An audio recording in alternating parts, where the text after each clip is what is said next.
මගේ තිබ්බ එකම හීනය ගුවන් හමුදාවට වැටෙන්න.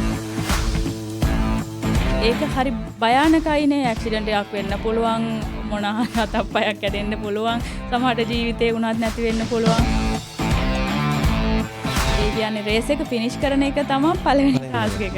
මම පළවෙනි රේස් එක ඇත්තටම පදිනකොට මට වාහනයක් තිබුණේ නැහැ. සමහරක් වෙලාවට මම රේස් එකක් පදිනවා කිව්වහම කට්ටිය හිතන්නේ බොරුවක් කියලා. මොකද ඇත්තටම මෙතන ගිහිල්ලා මම මේ ඇඬුවා. ඊට පස්සේ මම යාට කතා කරනකොටත් මගේ කියන්නේ කටහඬ බිඳිලා තිබ්බේ. පිරිමි බහුතරයක් විතරක් රජ කරන මෝටර රථ ධාවන ක්ෂේත්‍රයේ Tamanගේම නම සලකුණ තියපු ඇය කෞශල්‍යා ආර්යදාස. ඉතින් කෞශල්‍යා අයිබෝවන්. අයිබෝවන්. ඉතින් කෞශල්‍යා කොහොමද? හොඳයි, හොඳින් ඉන්නවා. මේ දවස්වල මොනවද රේසින් තියනවද කොහොමද?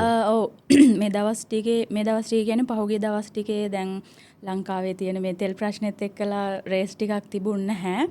හැබැයි දැන් අගෝස්තු මාසේ ඉඳලා රේස් ටික කන්ටිනියු වෙන්න තියෙනවා. දැන් දැරණීගල කියලා කියන්නේ සුන්දර ගම්මානයක්. සුන්දර පැත්තක්. කොළඹින් ගොඩක් ඈත පැත්තක හිටපු මේ වගේ කෙල්ලෙක්ට කොහොමද මේ රේසින් නැත්තම් කාර් රේසින් කියන දේ ඔලුවට එන්නේ කොහොමද? රේස් කියන එක ඔලුවට ආවේ නම් ඇත්තටම මේ බලන්න ගිහිල්ලායි ටීවී එකෙන් දැකලායි තමයි මට රේස් කරන්න ආස හිතුනේ.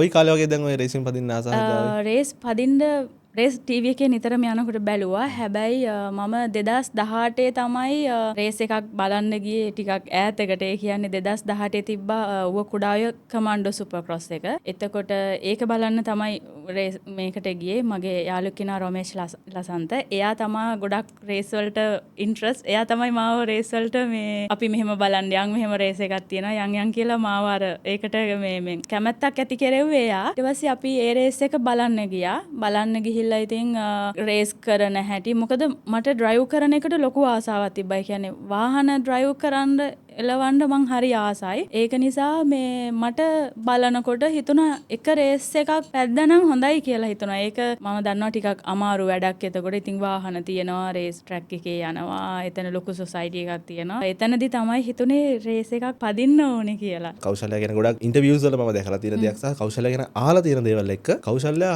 හරිම කට්ටක් කලාපු කෙල්ලෙක්. කොළඹට ඇවිල්ලා කොළඹ ගොඩක් ආයතන වල වැඩ කරලා ඌ කට්ටක් කාලාපු ගමනක් නේ. මං කැමති ඒ කතාව දැනගන්න. දැරණීගල වගේ ඈත පැත්තක ඉඳලා කොළඹට ආපු කෙනෙක් විදිහට. මගේ ගම දැරණීගල පල්ලේ බාග කියන අතිශය දුෂ්කර හැබැයි අතිශය සුන්දර ගමක්. ඇත්තටම කියනවා නම් අපේ ගමට කරන්ට් එක ආවෙත් 2011 විතර වගේ. ඔව් මට මතක හැටියට 2011 ඊට කලින් කරන්ට් එක තිබුණ නැහැ. ඉතින් අර මේ මම A levels කරේ මම පළවෙනියට මේ කියන්නේ ඉස්කෝලේ ගියේ අම්පාගල පන්නල මහාවිද්‍යාලයට. ඊට පස්සේ මම A levels කරේ දැරණීගල සිරිසමන් ජාතික පාසලේ. ඉතින් එතකොට ඒ කාලෙත් අපි ඒ කියන්නේ ටිකක් දුෂ්කරයි තමයි. මොකද පාඩම් කරන්න ඕනේ. එතකොට වැඩි හිම ලයිට් තිබුණේ නැහැ. වෙන සිස්ටම් සෝලර් සිස්ටම් ඕවගෙන්නේ කරන්ට් එක තිබේවා. ඉතින් පර්මනන්ට් ඒවා නෙමෙයි. ඒ වගේ ඉතින් ටිකක් දුෂ්කරයි. හැබැයි මම A levels වලින් පස්සේ තමයි කොළඹට ආවේ. කියන්නේ ජොබ් එකක් කරන්න. ඉතින් ඇවිල්ලා ඊට පස්සේ ඉතින් විවිධ වර්ගයේ රැකියාවල් කරා. ඉතින් ටිකක් අමාරුවෙන් තමයි ඉස්සරහට ඊට පස්සේ ආවේ. කී පොඩි කාලේ ඉඳන් තිබ්බ හීනය රේසින් පදින එක නෙවෙයි. නෑ මට ඒ කියන්නේ පොඩි කාලේ ඉඳලා මම මේ දන්න කාලේ ඉඳලා මම ඒ කියන්නේ සාමාන්‍යයෙන් අපි අර ඉස්කෝලේ යනකොට අහනවනේ ඔයා කවුරු වෙන්නද කැමති කවුරු වෙන්නද මට පළවෙනි වසරේ කියලා කියන්න මම දන්නේ නැහැ. හැබැයි මම මතක ඇති කාලේ ඉඳලා මට මගේ තිබ්බ එකම හීනය ගුවන් හමුදාවට වැටෙන්න. ඒ කියන්නේ ගුවන් හමුදාවේ නිලධාරියෙක් වෙන්න තමයි මට A level කරනකම්ම ඒ හීනේ තමයි තිබ්බේ. සාමාන්‍යයෙන් ගෑල්මෙක්ට තියෙන්න බැරි කියන්නේ හරි දුර්ලභ බලාපොරොත්තුව. ඔව් ඒක තමයි මම මොකද මං A levels කරන්න කියන්නේ මම අපි A levels කරන්නේ දැන් 13 වසරේනේ 10 වසරේ 11 වසරේ ඉඳලා අපේ හිටියා මේ මම මේ O level කරනකන් හිටියේ මගේ සීයාගේ ගම මගේ අම්මගේ තාත්තගේ ගමේ ආච්චි අම්මයි සීයයි ගාව තමයි මං හැදුනේ. එතකොට අම්මලා හිටියේ දැරණියගල මම ඒගොල්ලොන් ගාව හැදුනේ මොකද වෙනකොට එතන එච්චර අර අපි හොඳ ඉස්කෝලේ කියලා කියන්නේ එහෙමත් නෙමෙයි අර හරියට හොඳටම අධ්‍යාපනයක් දෙන්න ඕන නිසා මේ මං මගේ සීයලාගේ ආච්චිමගේ ළඟ ඉඳලා පන්නල ඉස්කෝලේට ගියේ ඒ කාලේ. එතකොට අපේ ගෙදර ළඟ හිටියා අයියා කෙනෙක්. එයා ඇවිල්ලා ගුවන් හමුදාවේ වැඩ කරේ. දවස්වල දරුණුවටම යුද්ධේ තියෙන දවස්. මේ මම නිතරම එයා නිවාඩුවට ආව හැම වතාවකම මම අහනවා O level කොච්චරක් රිසල්ට් එක ගන්න ඕනේද? A level කොච්චර රිසල්ට් එකක් ගන්න ඕනේද? ඒ කියන්නේ ඉස්සල්ලාම මේ එයා පෝස්ට් එකට යන්න. ඉතින් හැමදාම ඉතින් එයා කියනවා මෙහෙම මෙච්චර රිසල්ට් එකක් ගන්න ඕනේ මෙච්චර වැඩ ටිකක් පාස් වෙන්න ඕනේ. ඒ වගේ කියලා. ඒ වගේ ආසාවක් තමයි තිබ්බේ. ඒ දවස්වල ඉඳලම ඒක වෙනස් වුණේ මම ඒ ලෙවල්ස් වලින් පස්සේ කොහොම හරි මට ඒක මග ඇරුණා. ඒක කොහොමද උනේ කියලා මතක නෑ. හැබැයි ඒක ටිකක් මග ඇරුණා. මං වෙන පැත්තකට ඊට පස්සේ මාරු වුණා.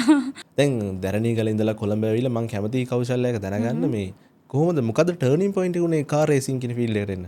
කාර් රේසින් වලට ඇත්තටම කලින් මගේ ඒ කියන්නේ ඇවිල්ලා මේ පළවෙනියටම ඒකටත් එන්න කලින්ම මගේ ලයිෆ් එකේ පොඩි හැරවුම් ලක්ෂයක් උනේ මම 2008 ඒ කියන්නේ A level වලින් පස්සේ කොළඹ ඇවිල්ලා පොඩි රැකියාවල් පොඩි කාලයක් කරා. හැබැයි 2008 මම ජොයින් වුණා දෙරණ ටීවී එකට.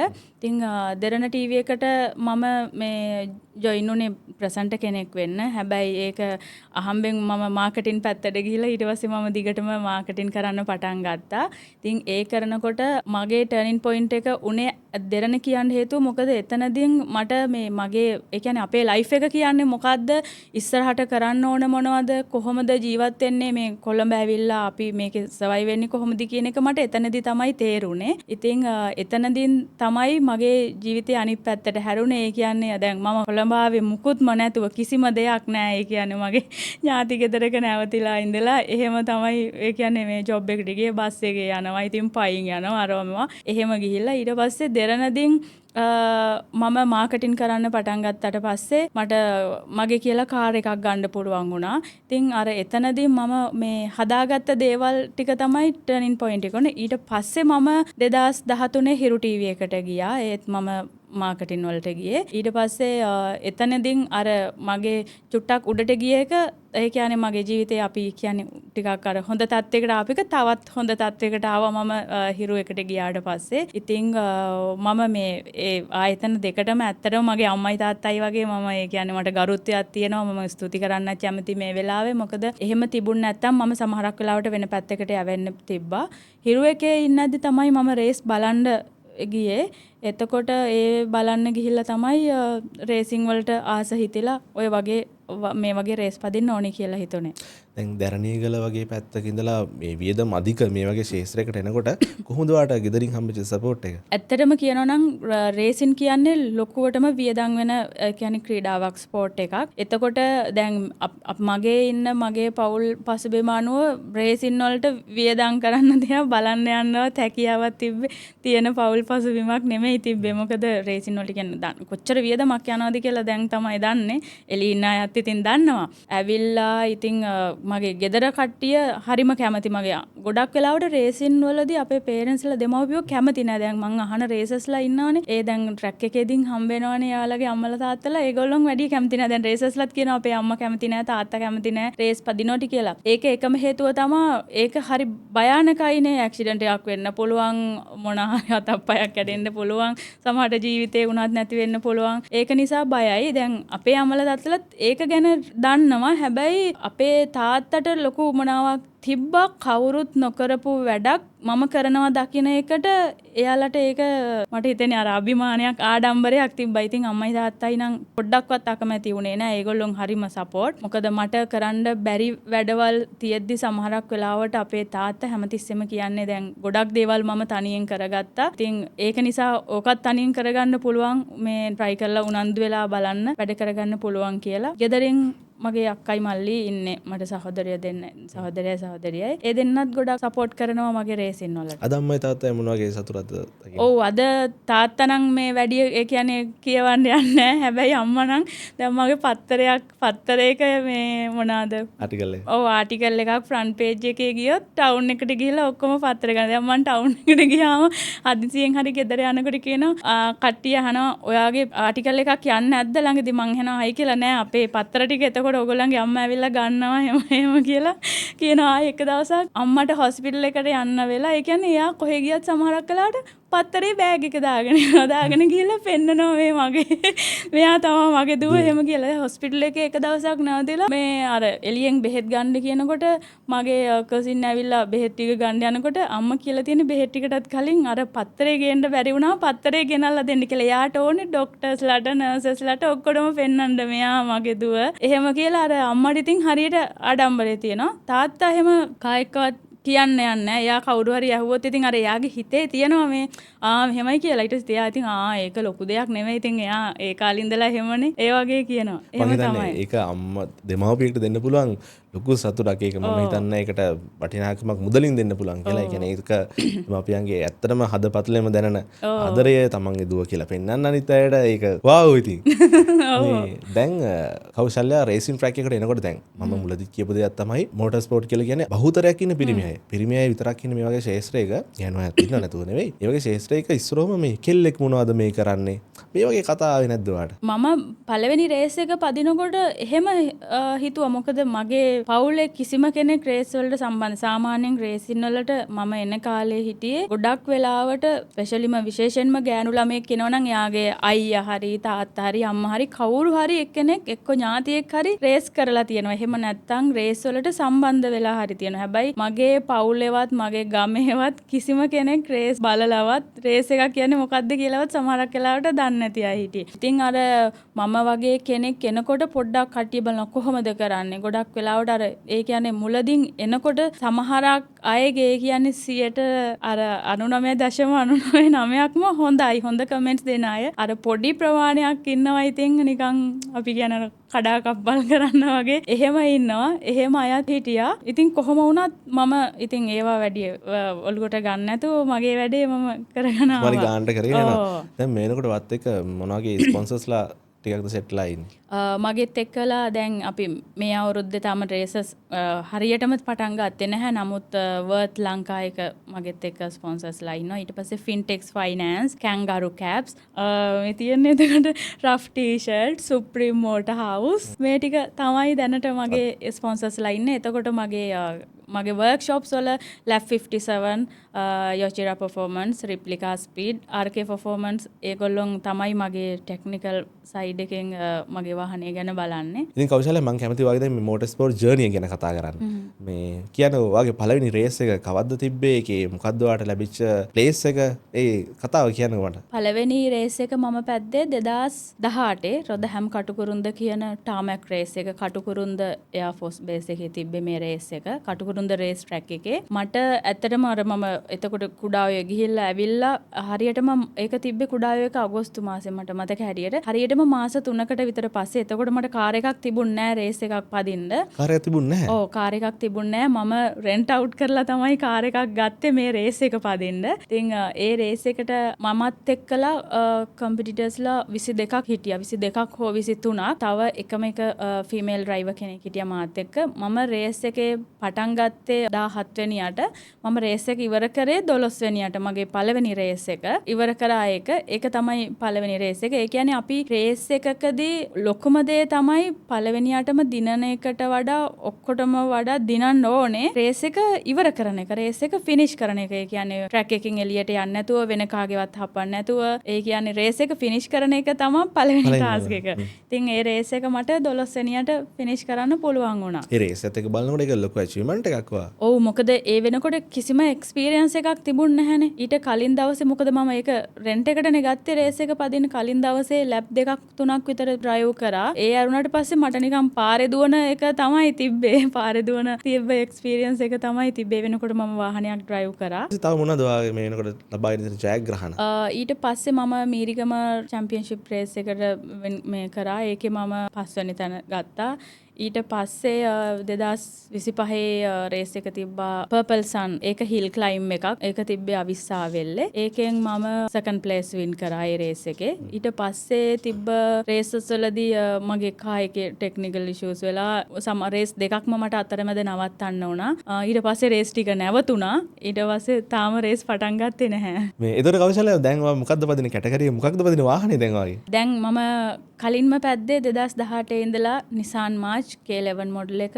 එතකොට ඒක 1000cc මේකේ එන්නේ කායික එන්ජින් කැපැසිටි එක. රේස් වලට එනකොට අනිවාර්යෙන් අපි අවුරුදු 3ක් නොවිස් කැටගරි එකේ ඉන්න ඕනේ. ඒ කියන්නේ 1000cc කැටගරි එකේ ඉඳලා ඒ කියන්නේ අපි අලුත් අයනේ. එතකොට අවුරුදු 3ක් ඒකේ රේස් කරලා තමයි අපි ඊළඟ එකට අප්ග්‍රේඩ් වෙන්නේ. දැන් මාච් එකක් කියන්නේ මගේ ලයිසන් එක එතකොට C ලයිසන්. C ලයිසන් එකෙන් පටන් අරගෙන ඊට පස්සේ තමයි අප්ග්‍රේඩ් වෙන්න තියෙන්නේ. අවුරුදු 3ක් මම Nissan March එක පැද්දා. ඒස් පදින කෙනෙක්ට තමන්ගේ කියලා වාහනයක් තියෙන්න වෙන්න ඕනනේ. මම අහලා තියෙන්නේ තමන්ට වාහනයක් තියෙනවා රේස් පදින්න කියලා.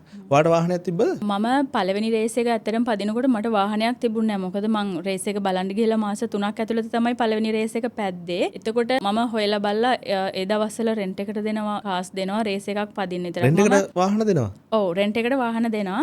මම එක්කෙනෙකුට කතා කරලා කාර් එකක් ඔක්කොම සෙට් කරගෙන ප්‍රැක්ටිස් වලටයි ඔක්කොම ලෑස්ති කරගෙන තියාගෙන හිටියා. ඉතින් ඒ වෙනකොට මම ලයිසන් එක ගන්න තිබ්බා. මං එක්සෑම් එක ලියලා මෙඩිකල් එක කරලා ඔක්කොම කරලා ලයිසන් එකක් ගත්තා. හැබැයි රේස් එකට සති එකහමාරක් විතර තියාගෙන මම මගේ කාර් එක දෙන කෙනාට මම කෝල් කරා මට ප්‍රැක්ටිස් සෙෂන් එකකට කාර් එක ඕනේ කියලා. හැබැයි ඒ දවස් ටිකේම ඒ මට කාර් එක දෙන්නම් කිව්ව කෙනා ඒ කියන්නේ කාර් එක මේ ෆෝන් ආන්සර් කරේ නෑ දිගටම.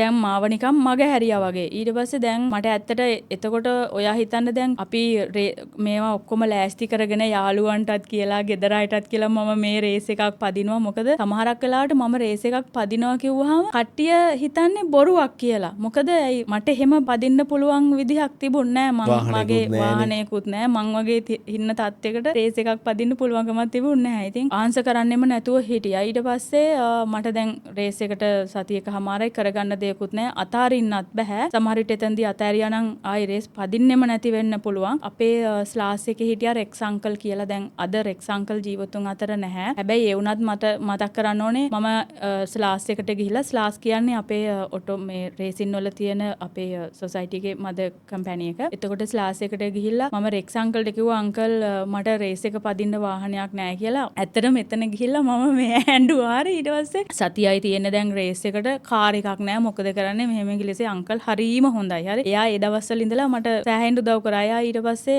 පොඩ්ඩක් ඉන්නකො කියලා කතා කරලා කුෂාන් පීරිස් ඉන්න දැනටම ඉන්න සීනියර්ම ඩ්‍රයිවර් කෙනෙක්. ඉතින් කුෂාන්ට කතා කරලා කිව්වා මෙහෙම කාර් එකක් නැතුව ඉන්නවා. ඔයාගේ කාර් එකක් තියනවද? එක රේස් එකක් පැදගන්න කියලා. එතකොට කුෂාන් පීරිස් කිව්වා මේ අංකල් මගේ කාර් එකක් නැහැ. හැබැයි මට රෙන්ට් එකට ගන්න තැනක් තියෙනවා. මාතර ඉන්නවා චාමික රණතුංග කියලා කෙනෙක්. එයා කාර්ස් රෙන්ට් එකට දෙනවා. එයාට කතා කරන්න කියලා. හැබැයි විශ්වාස කරන්න මම එක කෝල් එකයි ගත්තේ චාමික රණතුංග අයියා. ඊළඟ දවසේ ප්‍රැක්ටිස් දවස තිබ්බා. එයා මුකුත්ම ඇහුවේ නෑ. දැන් සමහරක් වෙලාවට අපි වගේ කෙනෙක් එනකොට කායක හප්ප ගනීද? දැන් වාහනයක් අයිති කෙනෙක් නිකන් පදින්නවත් දෙන්නේ නැති එකේ රේස් එකක් පදින්න දෙන්නේ නෑනේ කොහොමද?